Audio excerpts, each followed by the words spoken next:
against someone else. And hold on. You can edit that out, right? I'm just kidding. No.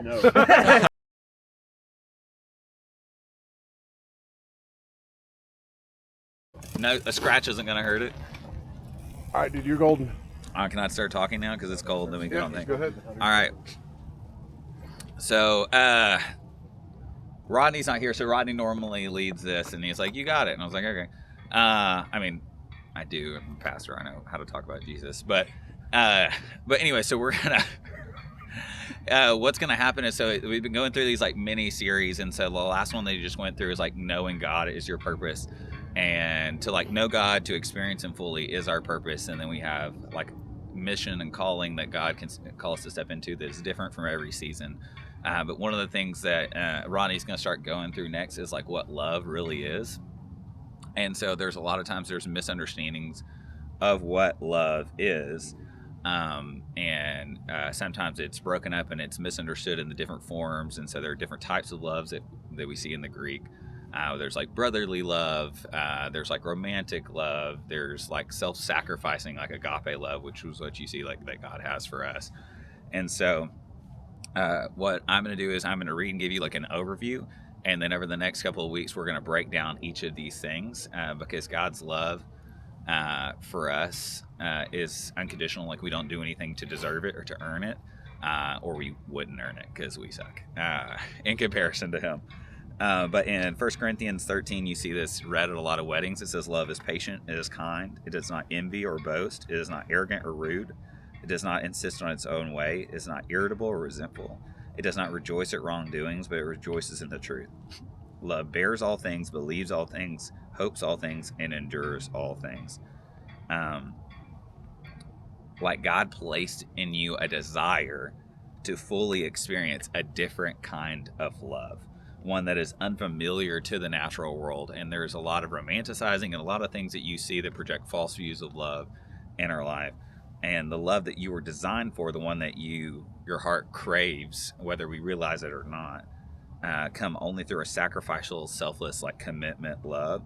And this is how God intended it. And so when it says love is patient and kind, it means it doesn't seek instant gratification or immediate change. It offers grace and encouragement instead of retaliation and criticism.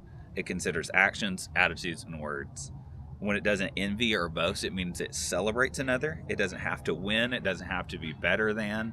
Like when we say in like marriage stuff, marriage isn't 50-50 because then that's like I did 4 things, you did 3 things, I love you more. It's 100.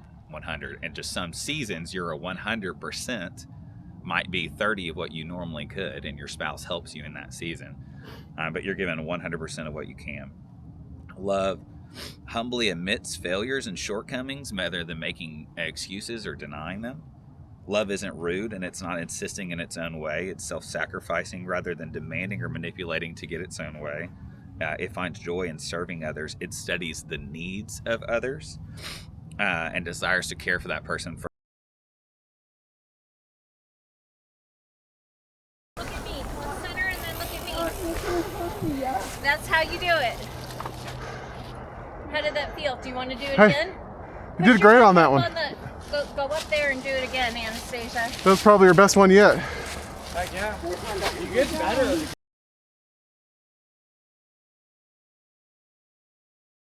First, it is not irritable or resentful, so love can handle interruptions, shortcomings, disappointments without becoming angry or agitated. It overlooks small offenses and it forgives larger ones and doesn't bring them up later to use as a weapon against someone else. And hold on. You can edit that out, right? I'm just kidding. No. So horrible. I am so sorry. Raw footage, baby. Raw footage. We're normal people. So anyways, it does not rejoice in wrongdoings, but with truth. It doesn't celebrate, hide, or endorse sin that harms your relationship with God or others, but it honestly addresses it and turns from it. And it bears and endures all things, and it sees others' hardships as its own, and it bears the burden. It stays completely and actively committed regardless of how it feels or what it receives in return, right? God 100% loves us whether we can like give or not, right?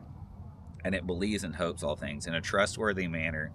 One with love lives without deception, keeping no secrets, and it believes the best about others without suspicion and does all it can to make the relationship work.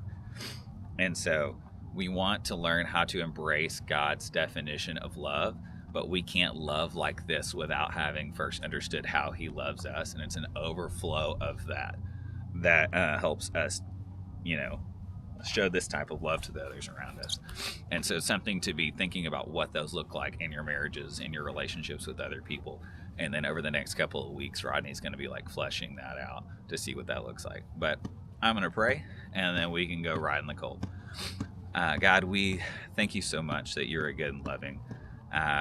We thank you that we can model our love after yours. Help us grow in our understanding of how much you love us and what that looks like, so that we can be patient and kind and loving, that we would not envy or boast or do things to build ourselves up, but that we would self-sacrifice in a way that is honoring to you. Please don't let anyone get hurt. It's your name I pray. Amen. Amen. Amen. All right.